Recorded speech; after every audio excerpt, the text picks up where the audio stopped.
And in the Pacific, we know the question is, will there be war? But in West Asia, the question is, how big will the war be? Last week, Yemen's Houthi rebels crossed a red line. They attacked the United Arab Emirates, UAE. Within hours, the UAE struck back. And since then, it's been a cycle of reprisals. Rockets flying back and forth, strategic buildings targeted, and dozens of lives lost.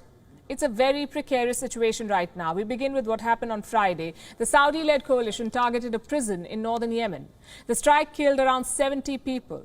We're hearing contrasting reports about it. Some aid agencies say the victims were innocent migrants. The coalition says it was a legitimate target. Either way, the Houthis responded. Their first target was Saudi Arabia. A ballistic missile fell near the kingdom's south. 2 foreign workers were injured, one from Bangladesh and one from the Sudan. The attack was reported late on Sunday. The second target was the UAE. Earlier today, 2 Houthi missiles were intercepted over Abu Dhabi. Neither attack was a success, but the Houthis have sent their message across. They are ready and willing to escalate. In response to the escalation of the Saudi Arabian, United States and United Arab Emirates aggression and their crimes against our people, our missiles and air forces carried out a wide military operation called Yemen's Second Cyclone, targeting Saudi Arabian and Emirates areas. The Yemeni military forces confirm we are ready to expand the operation during the next phase and confront escalation with escalation. So here's how things stack up. The Houthis are all in and they're ready for war. Saudi Arabia wants to fight till the end. The question is, what will the UAE do? Do they dive back into the war or do they de-escalate?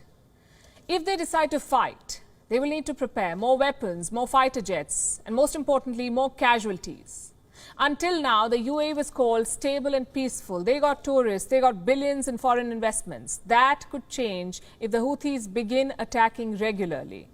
The other option is to de-escalate. Does it mean losing face? Yes, it does. But the UAE will be able to protect its peace and prosperity. So it's going to be a tough choice for them, and some outside factors could shape their decision. First, Saudi Arabia's interest in the war. Many experts say the war in Yemen is unwinnable, that Riyadh is fighting to a stalemate. But if the UAE returns to the battlefield, that could change. So Saudi Arabia's hopes are clear. They want the UAE to escalate. Factor number 2 is global support. You see, nobody wants to fight a toxic war, and that's what Yemen has become. It's a toxic war. Allegations of war crimes, millions of children pushed into starvation. The United Nations called it the world's worst humanitarian crisis. Nobody would voluntarily drive back into this conflict unless there is global support. On Sunday, the Arab League held an emergency meeting. All members agreed on one demand. The Houthis must be designated as a terror group. The League's president asked the UN Security Council to act immediately. The state of Kuwait renews its call to the Security Council to redouble its efforts to pressure the Houthi militia to respond to the calls for a ceasefire and positive interaction with the efforts of the United Nations and its envoy to Yemen.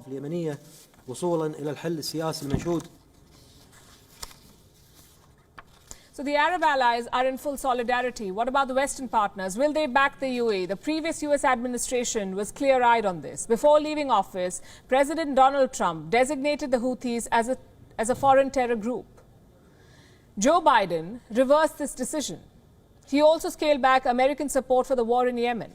But now he's having second thoughts. Biden says he may put the Houthis back on the terror list. And if that happens, if America goes back to supporting the war, it could change the tide in Yemen. But it would also mean more violence and more casualties. And that's why many aid groups are discouraging Joe Biden. Here's what they say. If the Houthis are designated, it would shut the humanitarian aid tab. It would mean sanctions, blockades, basically more trouble for the people of Yemen. But is that a legitimate excuse? Rulers or not, terrorists are terrorists. If the Houthis are exempted, it may set the wrong precedent for other terror groups. So Joe Biden has a tough decision to make and very less time to make that decision because the Houthis are not waiting around. They've attacked Abu Dhabi twice in 1 week. This is brazen and unprecedented, also confusing. And I'll tell you why it's confusing. The major Gulf states are pursuing a thaw with Iran. We've been reporting on it. They're talking to Iran. But the Houthis are controlled by the same Iran. So the timing and motive of these attacks are confusing. Do the Houthis have Tehran's blessings? Is this a ploy to put pressure amid the nuclear deal talks in Vienna? Or have the Iranians lost control of the Houthis? All three scenarios are scary for the Gulf states. Either Iran is egging on its proxy, or the Houthis have gone rogue. Bad news either way. Like I said at the start, this is not a question of war. It's a question of how big the war will be. And that depends on political choices, choices that will be made in Abu Dhabi and Washington, D.C. WION is now available in your country. Download the app now and get all the news on the move.